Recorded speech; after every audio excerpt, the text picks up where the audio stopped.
Dit Kim Pao, Paolo Abilino, and Kem Chu. Sa post naman ni Paolo Abilino sa kanyang IG story, nirepost niya ang post ni Kim na doon sa scene nila, kumbaga parang pinigilan ni Paolo Abilino ang kanyang ubo.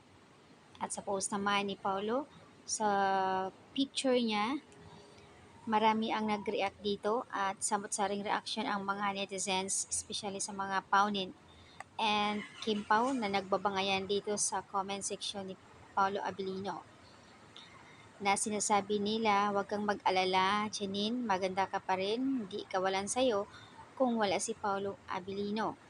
At dito naman sinasabi nila, from Kim Pao, "Huwag ka na umasa, Janine, dahil sa medyakon pa lang ng linlang na sinasabi nila doon sa interview, may laman ang sinasabi nila. Meaning to say, may something na nga daw ang dalawa. Mga bitter nga lang daw ang mga Kim Pao. Tingnan lang natin sa huli pagkatapos ng series nila. Back to reality kung sino ang mahal ni Paolo Abilino. Huwag kayong umasa, pang promo lang yan, ayon sa comment ng iba. But anyways, get well soon, Paolo, sana gumaling ka na at andyan naman si Juliana para suportahan ka sa iyong sakit. And sickness and health, couple goals. Literal na Kim Pao and one frame. So, ayan. Ganyan ang mga reaction namin ngayon. Mapang-asar.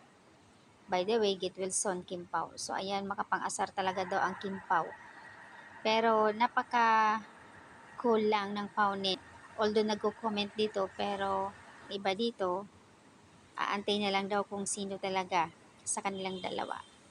Tahimik lang si Paulo tungkol sa kanilang dalawa ni Janine Gutierrez. Kasi nga syempre, may series silang dalawa ni Kim Jo.